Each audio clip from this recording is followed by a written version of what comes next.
बोले सदगुरु कबीर साहेब की जय। मेरे प्यारे मित्रों, सदगुरु कबीर साहब ने कहा है कि सांचे श्राप न लागे, सांचे काल न खाए, सांचा ही सांचा जो चले ताको काह न साए। सत्य के मार्ग पर चलने वाले के लिए सदगुरु संबोधित करते हैं और कहते हैं कि सांचे श्राप न लागे। जो सत्य के मार्ग पर चलता है उसको श्राप नहीं लगता। सांचे काल न खाए, कहते हैं कि उसे काल नष्ट नहीं करता है। सांचे ही सांचा जो चले, कहते हैं सत्य के मार्ग पर जो चलता है, सांचे ही सांचा जो चले ताको काह न साए, उसका कोई व्यक्ति कुछ भी नुकसान नहीं कर सकता है। भाव इसका ये है कि सांचे श्राप न लागे।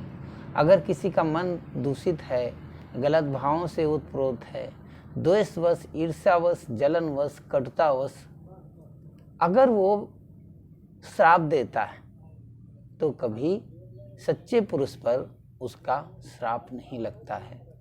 और सांचा ही साहब कहते सांचे श्राप न लागे और सांचे काल न खाए, उसे काल कभी नष्ट नहीं कर सकता है, कभी काल उसे नष्ट नहीं कर सकता है।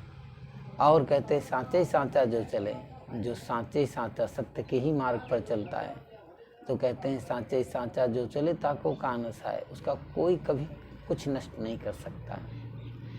साखी का भाव है, साहब कहते हैं कि सत्य के मार्ग पर जो चलता है वो परेशान होता है, लेकिन मित्रों कभी पराजित नहीं होता है। कितनी भी कठिनाइयाँ आए, कितनी भी समस्याएं, कितनी भी प्रतिकूलताएं आए, कितने भी दुर्गम मार्ग आए, कितनी भी विषम से विषम परिस्थितियां आए, लेकिन सत्य का मार्गी कभी परेशान नहीं होता। परेशान तो होता है लेकिन हार नहीं मानता जीवन में, अंदर से टूटता नहीं है, जो अंदर से सत्य के मार्ग पर चलता है। नहीं तो ये संसार छल कपट झूठ फौरेब का संसार है, और इस संसार में लोग राग द्वेष ईर्ष्या द्वेषवश एक दूसरे की हिंसा हत्या कर देते हैं।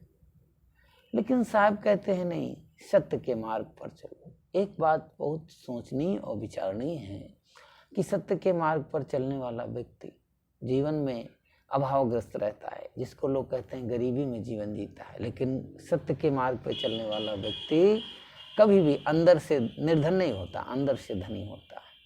जैसे कोई मस्त फकीर हो, जिसने सत्य को पा लिया वो मस्त हो गया, और बाहर से कितना भी धनी मनी आदमी हो, कितने भी पैसे वाला हो, कितना राजा क्यों ना हो, कितना भी रईस क्यों ना हो, कितना ही कोठी महल अट्टालिकाएं क्यों ना हो, लेकिन आदमी सुखी नहीं हो सकता, क्योंकि वो झूठ के संसार को ढो रहा है। एक कहानी आपके बीच में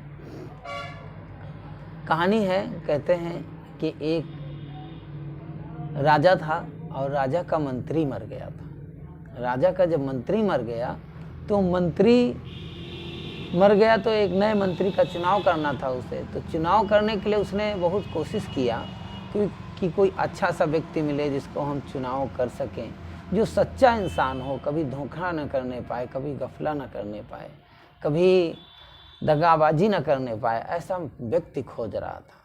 तो क्या हुआ, उसने सोचा, एक युक्ति कहा, एक सामान्य सा तरीका अपनाया। उसने कहा एक फूल के बीज, एक बोरी फूल के बीज को मंगाया, और मंगाने के बाद में जब उसने मंगाया और मंगाने के बाद में उसने प्रजा में बांट दिया, और उन बीजों को कहा जो व्यक्ति ये फूल के बीज हैं और फूल के बीजों को जो अच्छे से फूल उगा करके अपने अपने गमले में लाएगा, उसको मंत्री बना दिया जाएगा। लोगों ने सुना, और सुनने के बाद में जब लोग सुने और सुनने के बाद फिर उन्होंने सब ले गए, बड़ी प्रसन्नता के साथ ले गए, खुशी के साथ अपने अपने घर ले गए। और कि भाई मंत्री बनने की लालसा किसको नहीं थी, सबको मंत्री बनने की अभिलाषा थी। तो ले गए अपने अपने घर, अपने अपने घरों में गमले में लगा लिए, और गमले में लगाने के बाद में उन्होंने धीरे धीरे उसमें खाद पानी डालने लगे। डालते डालते सभी के घरों में भाई कंपटीशन थी, प्रतियोगिता थी कि बड़े फूल लगेंगे।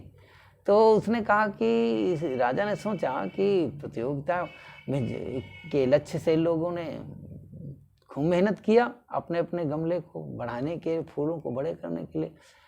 तो क्या हुआ, समय 6 महीने का था। 6 महीने के बाद में एक पार्क चुना गया, बड़ी सी जगह चुनी गई। उस पार्क में सब लोगों को अपने अपने गमलों को लाना है। तो हुआ ये कि सारे के सारे लोग लाए और लाने के बाद में गमला तैयार किए, बड़े बड़े फूल लगा करके अपने अपने, सब एक से एक चारों तरफ पूरे पार्क में फूल ही फूल महक रहे थे, चारों तरफ गमले ही गमले दिखाई दे रहे थे। तो राजा ने सिंहावलोकन किया, चारों तरफ से एक तरफ से घूमना शुरू किया। तो भाई एक से एक बड़े बड़े फूल वाले, एक से बड़े बड़े फूल वाले, सबके एक से एक सुंदर, एक से एक बड़े फूलों के गमले। भाई बड़ा राजा देख करके खुश हुआ। अब उन्हीं के बीच में एक ऐसा भी व्यक्ति था कि अपने उसके गमले में ना खाद तो पड़ी थी, लेकिन सिर्फ बीज ही दिखाई पड़ रहे थे, बिल्कुल उगे तक नहीं थे। तो देखने के बाद में राजा ने देखा कि यार इसमें उगे नहीं, उसी को पकड़ के ले गया। कहा चलो, ले गया मंच के सामने और घोषणा कर दिया कि आज के बाद में इस व्यक्ति को मंत्री का चुनाव किया जाता है। तो उसने, लोगों को बड़े दुख हुआ कि यार इसके तो जो है गमले में कोई फूल भी नहीं है और इसको बना दिए, उसको मंत्री बना दिए। तो राजा ने कहा कि तुम सब सारे के सारे झूठे हो, ये व्यक्ति एक सच्चा व्यक्ति है, क्योंकि जब मैंने बीजों को वितरित किया था तो बीजों को मैंने भुनवा दिया था। ये असली बीज, जो असली बीज थे वही बीज ये डाला हुआ है, क्योंकि ये भुने हुए बीज कभी उगते नहीं। तो उसने कहा तुम सबने अलग अलग से डुप्लीकेट बीज लगा करके फूलों को लगाया। तो कहानी का सार है मित्रों कि व्यक्ति जब कभी झूठ के मार्ग पे चलता है वो पराजित हो जाता है। सत्य के मार्ग पे चलने वाला पराजित नहीं होता है और सत्य के मार्ग पर चलने वाला ही व्यक्ति सफल होता है। मित्रों, हम कहानी को ख़त्म करते हैं, और अगर ये कहानी अच्छी लगे तो मेरे चैनल को सब्सक्राइब करें, वीडियो को लाइक करें और बेल आइकन जरूर दबाएं। बहुत बहुत धन्यवाद। साधुवाद।